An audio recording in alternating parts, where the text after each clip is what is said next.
This is Garis, Masculist, MGTOW, flyers, that is 2 3-page essays on the themes of masculism and MGTOW, written by and read aloud by Prof. Dr. Hugo de Garis.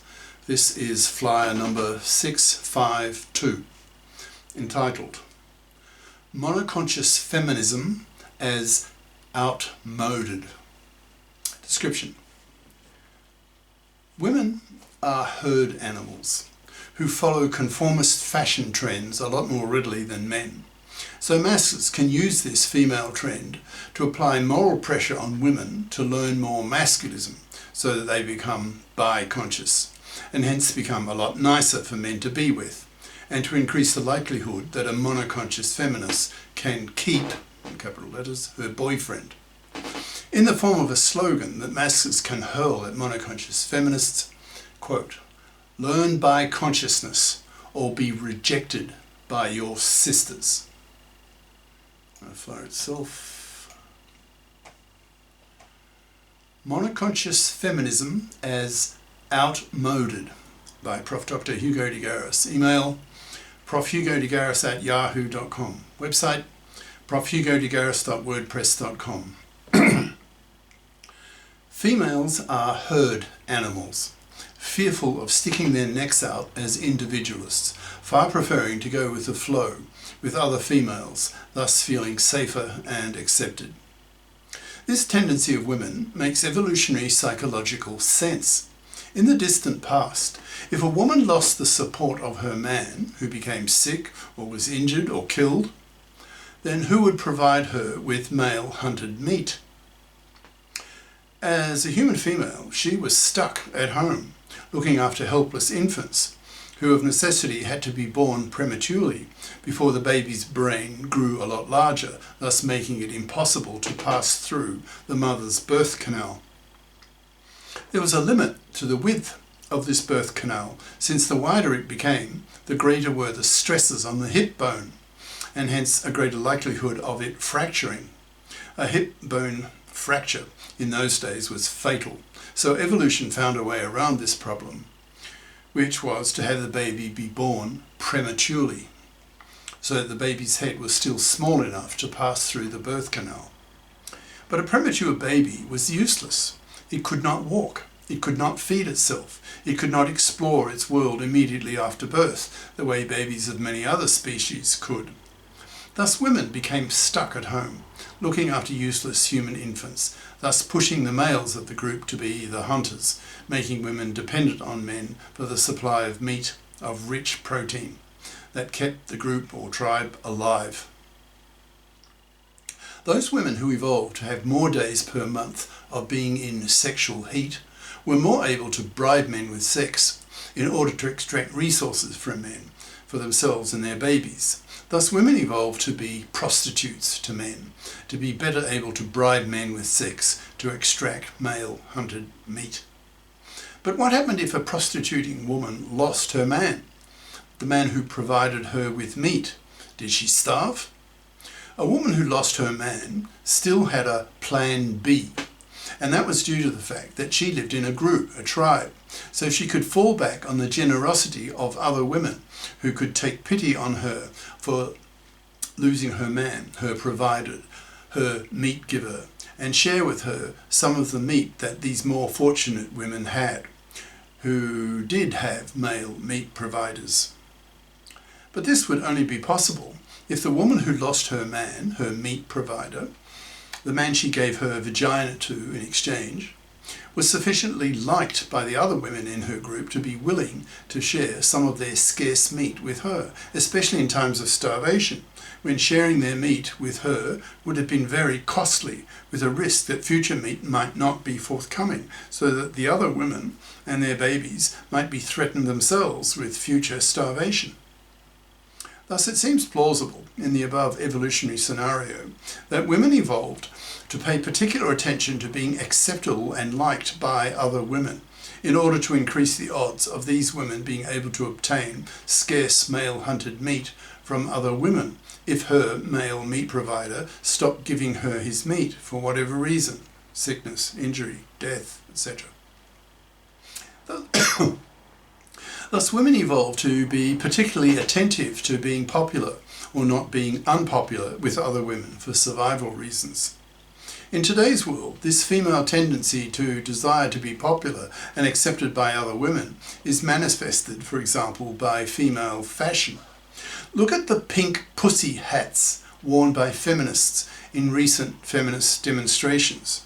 Can you imagine men doing something similar?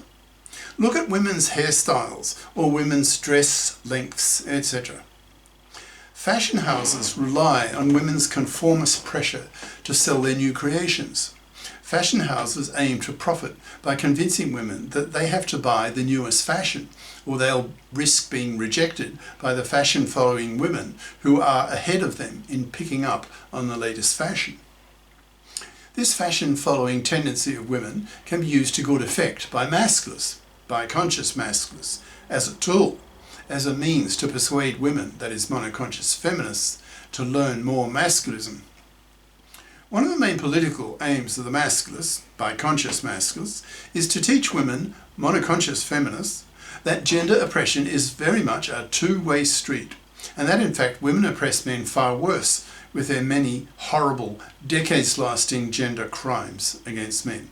For example, the big three, the worst three ways that women oppress men, namely women's manslavery, women's divorce rape, and women's forced fathering, which cause masculists to hate such gender criminal women who commit these horrible gender crimes against men, so are severely punished by masculisted men, who effectively exterminate gender criminal women by forcing them to rot on the shelf, totally ignored, not even pumped and dumped, so that their gender criminal genes are removed from the gene pool.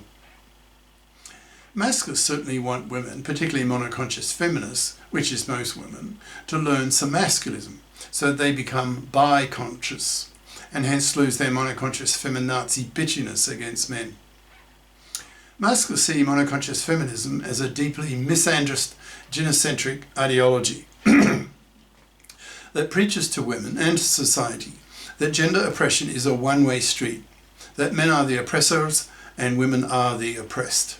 So it's not surprising that millions of women, especially young women, are rather feminazi bitchy towards men because they have been utterly brainwashed all their lives that gender oppression is a one-way street. Masculists want monoconscious feminists to become biconscious, that is, become as familiar with masculist ideas as they are with feminist ideas, so that they lose their monoconscious feminazi bitchiness by having their monoconscious feminist anger at men cancelled by their female masculist anger at women for the ways that women oppress men, and in fact worse than vice versa. Masculists argue that not only do masculists want monoconscious feminists to become biconscious, but that it is in monoconscious feminists' self-interest to become biconscious as well. Masculists see monoconscious feminism as toxic because it has made millions of young women feminazi bitchy and hence undateable for young men. This is no myth.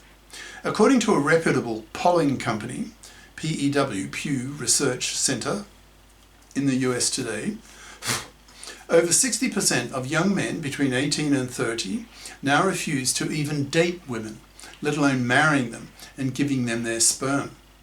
As a result of this mass refusal by young men to even date young women, millions of young women are now panicking, crying their eyes out on the social media that they can't even date young men anymore, since so few young men are willing to date them. And why is this? Young men will tell you that the main reason why they refuse to even date young women is that monoconscious feminism has made young women, in capital letters, undateable. That is, it has made young women so feminazi bitchy that young men now no longer even give young women the time of day. So these women end up single, manless, childless, loveless, sexless, miserable, lonely, depressed cat ladies. Since 99.5% of women are heterosexual, even the most rabid of feminazi cunts are still dependent on men for their sex. So with over 60% of young men refusing to even date women, it should be obvious to any thinking person that as a result, millions of women are really going to suffer. So masculists argue that it is very much in monoconscious feminists' interest to become biconscious, and hence lose their monoconscious feminazi bitchiness towards men, and hence become much nicer for men to be with, to become a lot more approachable by men, and hence more likely to have and to keep, capital letters, a boyfriend. We're now seeing increasingly on the internet a growing stream of very unhappy, lonely, miserable, depressed, manless, childless women who wonder what happened to all the men. Why can't they find a loving man who cares about them and nurtures them? Thus the masculists are saying that it is in men's and women's interests that women learn more masculist ideas so that they become more biconscious. Thus the masculists are thinking about ways to make this biconsciousing of monoconscious feminists more effective, more efficient, faster, and hence are looking for ways to do this. One very effective way, implicit in the very title of this flyer, is to use the female tendency to be fashion conscious, to conform to the female need to be accepted and popular with other women. So masculists can place strong moral pressure on women that it is expected of them by masculists, and particularly by other women, biconscious women, that they should be biconscious too. Or they will be seen by other more fashionable women, that is biconscious feminist women, as being outmoded, old-fashioned, behind the times, left out by the fashionable women, the biconscious women. One has the impression that women on the whole care more about what women think about them than what men think about them. That is, the conformist pressure on women from women is stronger than the conformist pressure on women coming from men, which is something the masculists can use, that is, by preaching to women that if women don't become more biconscious, then other more fashionable women will look down on them, seeing them as less fashionable, less popular women who are stuck in the old-fashioned mentality of feminist monoconsciousness and hence be seen as inferior, less popular and less socially acceptable than the more fashionable biconscious feminist women.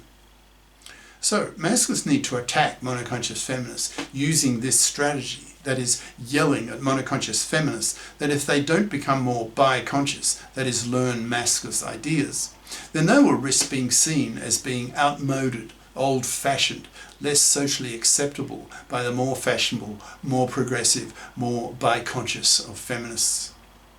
This kind of moral pressure coming from the biconscious masculists will probably be one of the most effective, most efficient ways of persuading women to become biconscious. So it's definitely a strategy that millions of masculists can use to apply moral pressure on women, on monoconscious feminists, to become more biconscious and hence become a lot happier.